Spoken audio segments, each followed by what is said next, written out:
The Thar, India's great desert. It's situated in the northwest of India near the Pakistani border.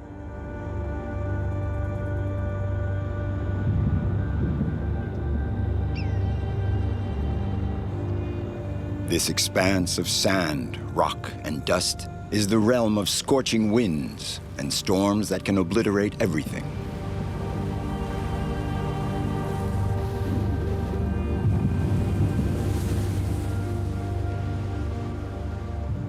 This is a territory of desolation, glacial cold in winter and blinding heat the rest of the time. Man has always known that deserts have no sense of hospitality, and yet the Thar is the world's most populated desert. Those who live here call it Maharajahs, the land of death.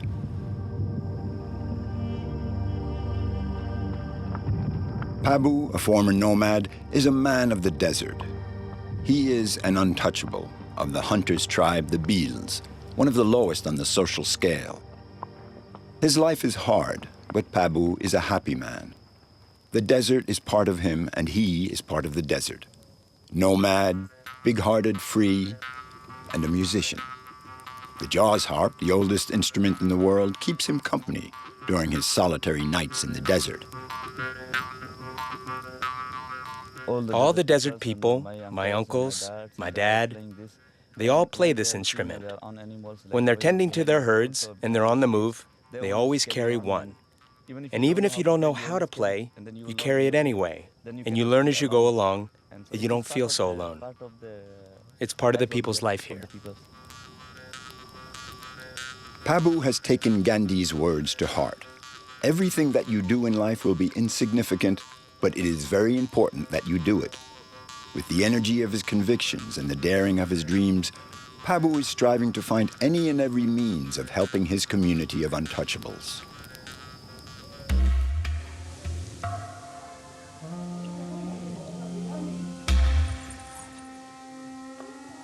In 2007, Pabu founded Malinbai, an NGO for tutoring school children and helping craftsmen and nomads, India's lowest social ranks. And so Pabu gave new life to the traditional crafts. He has agreed to buy what the artisans produce, rugs, potteries, cloth, which he then sells in Jaisalmer, the major city of the desert. He is the only potter around Jaisalmer. The other potters are over 100 kilometers away. So if the villagers buy a pot there, it may break on the way back. That's why they're very happy to be able to buy a pot here.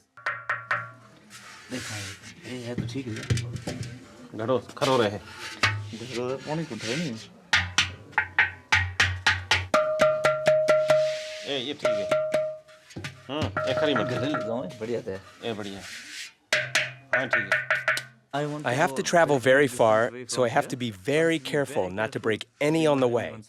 So I really have to test them well. Otherwise, my mother will complain to me. What have you done? It wasn't worth paying for. You hear that sound? You hear it? You can tell it's good by that sound.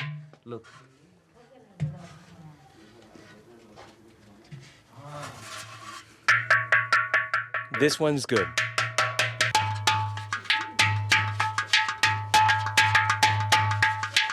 Pabu gives work to the poorest people living off in the far corners of the Thar Desert. Today, he has come to pick up some pots for his family and place a larger order of pottery. Like many nomadic families, Pabu's has become sedentary. He's off to visit his mother, and to get to her village, he has 2 hours of driving on trails across the arid steppe.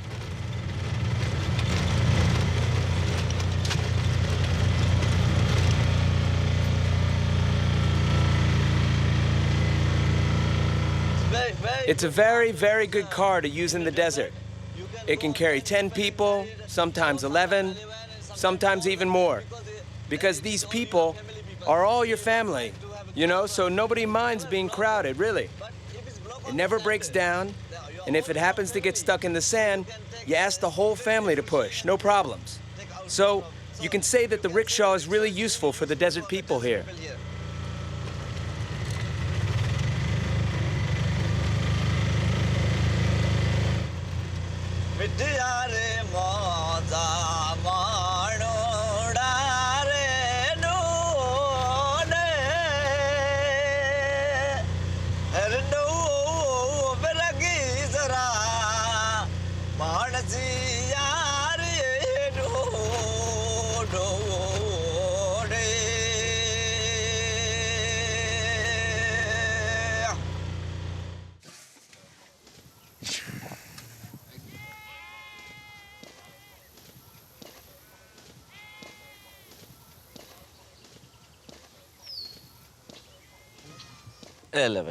Here, I brought you some pots.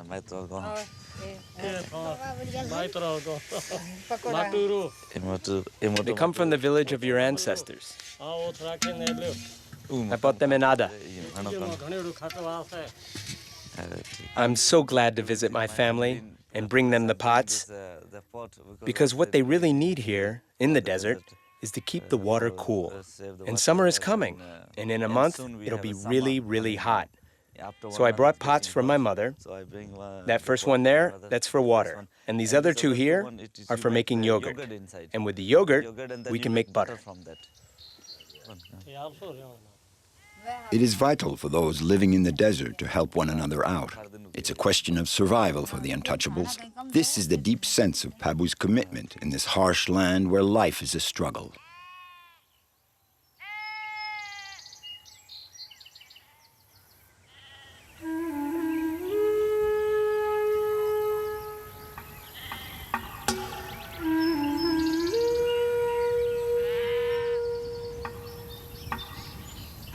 Before, the Untouchables, considered impure, were not allowed to draw water from the village wells.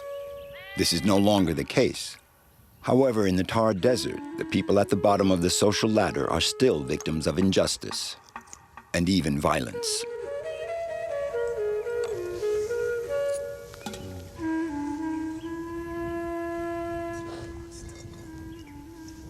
This is my dad's grave, but also my grandmother and my grandfather's graves.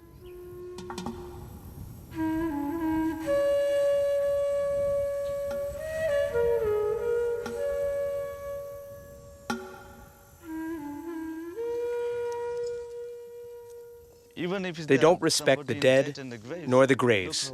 Look what they did. They can't stand us, not even our graves.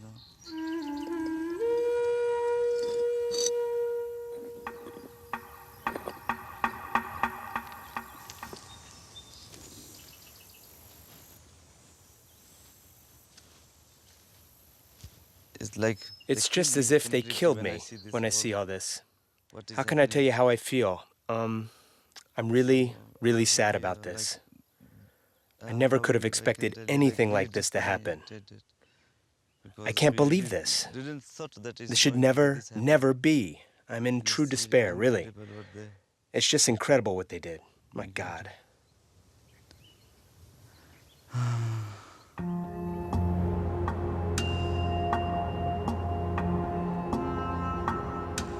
Pabu never loses hope. He possesses the strength of humility. In the middle of the desert, the humanitarian actions carried out by his association give him heart. In Rajasthan, the traditions linger on more than in other parts of India. Castes were abolished in 1950 after the country became independent, but the feeling of belonging to this hierarchical system is still deeply ingrained in the people's minds. Little by little, Pabu is building a reputation around Jaisalmer. He's the one who helps the Untouchables.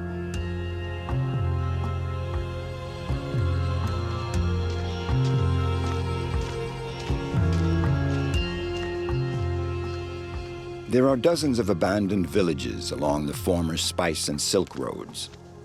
The houses used to be inhabited by Brahmins, the caste of priests and scholars, the highest in the social order. A few Untouchables have moved in. Pabu encourages them to carry on their traditional arts and crafts.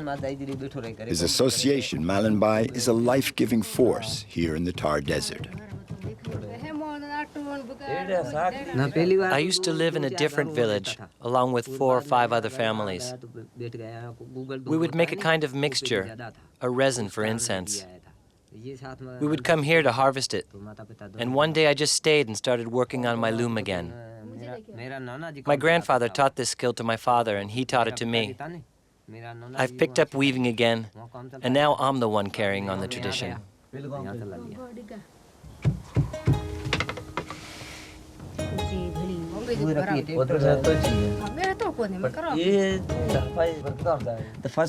The first carpet he made wasn't too good because in over 20 years, he had forgotten a lot, but not everything. And then he got better and better, and now even the villagers come by and they say, "Oh, you're back, that's great. You're following in your father's footsteps." He would be very proud of you.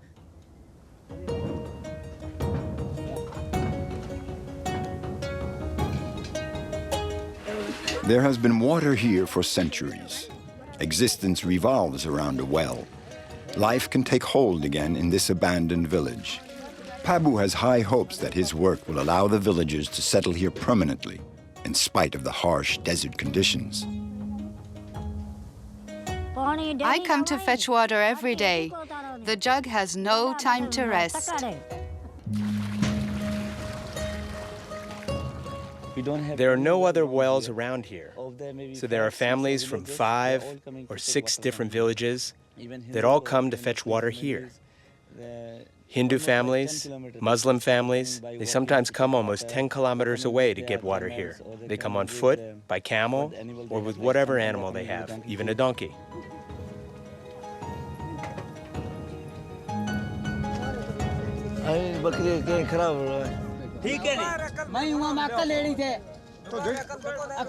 These nomads had to give up their wandering life. With Pabu's help, they've brought this corner of the desert back to life. Today, they're preparing for a ceremony to welcome a newborn baby into the world. The Thar Desert is the original birthplace of all the world's Romanis. More than 1,000 years ago, they set out from this bleak region on their voyages crisscrossing the globe.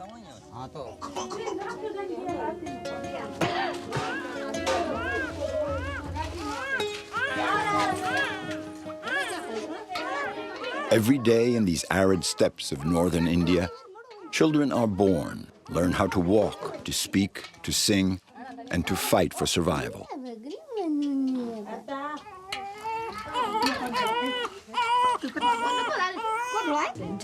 It's important to have a boy. This big ceremony is for him. The mother already had 4 girls, so a boy is a joy for us. So we're going to make offerings. Today the baby gets his name. It's a very big day.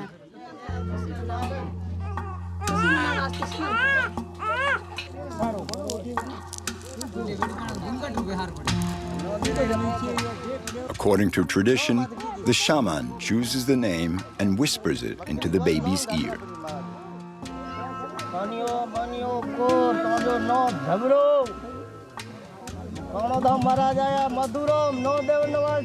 The newborn baby is called Jabra. He's a new son of the desert. The harshness of these vast open spaces gives the force to create a new life. Pabu's commitment to others is a promise that he renews every day, and he is always ready to take up the challenge of the desert. According to the words of Gandhi, everything that you do in life will be insignificant, but it is very important that you do it. Animals give energy to us, so do the trees. Water dispenses life. Even when it's mixed with sand, it builds our strength. There's no better place for us. We were born here. Our blood is connected to nature here. When I say nature, I mean desert. That's what we love the most, the desert. We are all part of the desert here.